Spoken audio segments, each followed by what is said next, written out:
Kilala ang bayan ng Pantabangan dahil sa Pantabangan Dam. Isa ito sa pinakamalaking man-made dam sa buong Southeast Asia. Pinagkukunan nito ng irigasyon sa mga pananim. Nagsusupply rin ito ng kuryente sa Luzon.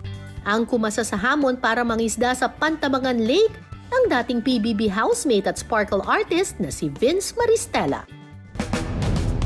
Para marating ito, sumakay muna sila ng bangka. Gaano kalayo yung pupuntahan natin para 2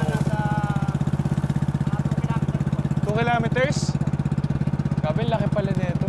First time ko ito may experience. Naglatag na sila ng mga lambat para makahuli ng isda. Set up na yung lambat. At matapos lang ang halos 1 oras, bayanihan ng mga mangingisda sa paghila ng lambat mula sa pampang.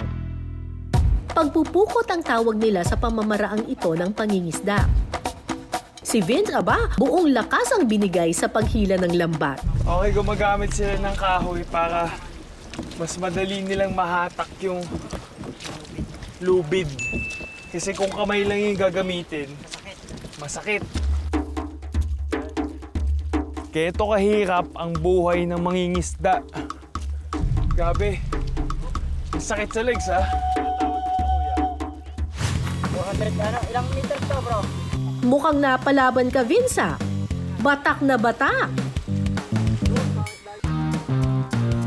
Masakit sa kamay, ha? Extra challenge pa sa paghila ang paglubog ng mga paa nila sa putik.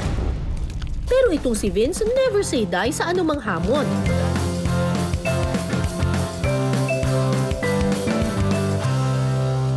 Oras na para mag-harvest. Tansya nyo, kuya, mga ilang kilo to? 20 kilos po. 20 kilos. Tapos kapag ganito, kuya, magkano yung binibenta? Hindi ko kasi pare-parehas ang presyo niyan eh. Pero yan, hindi bababa na sa ano yan. Sa 2,000. 2,000. Isang harvest. Job well done, Vince. Kakaibang lakas ang naipamalas mo sa hamong ito. Siguro isa sa pinakamahirap na na-experience ko yung paghatak eh. Sobrang layo talaga. Pinapalit mo na yung lambat. Ibang hatak naman, pag gano'n naman yung hatak. Kasi yung unang hatak pa gano'n. So iba-ibang hirap. And pabalik-balik kayo. At least na-experience ko yung buhay ng isang mangingisda and one for the books. Worth it naman ang pagod ni Vince dahil isang masarap na putahe ang kanyang matitikman. Ang kinamatisang black chin tilapia. Sa isang kawali, igigisa ang luya at sibuyas.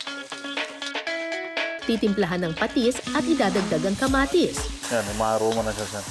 Bango nga eh. Kailangan natin, sir, matunaw itong kamatis Papatunawin muna natin yung kamatis, guys. para mas kumatas na siya. Lagyan ito ng paminta. Parang yung luto ng kinamatisan, parang pinangat din eh. Parang pinangat, tas parang sasigang din, ganyan. Ilagay ang tilapia. Ibuhos ang tubig. Parang sanay na sanay ka magluto ng kinamatisan, chef ah. Ilagay ang siling haba. At pakuluin ito sa loob ng 30 minuto. Yun! Yun na. Huling ilalagay ang kangkong. Eh, makikita nyo medyo nag-reduce na yung sabaw niya. Plating na natin yan.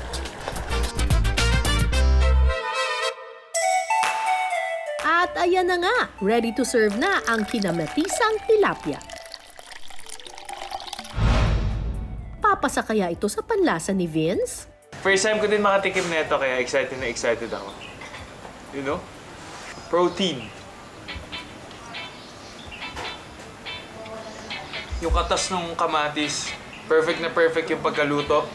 Pati din yung mga aromatics, well-balanced lahat ng lasa. Parang may naalala ko sa luto na to, parang luto ng mami ko. Kasi naalala ko, isa din to sa sa niluluto ng mami ko. Ang tawag naman niya, pinangat. Medyo magkapares sila ng lasa, kaya para sa akin, familiar ako dun sa flavor profile ng pagluto ni chef kanina. Kaya, approve.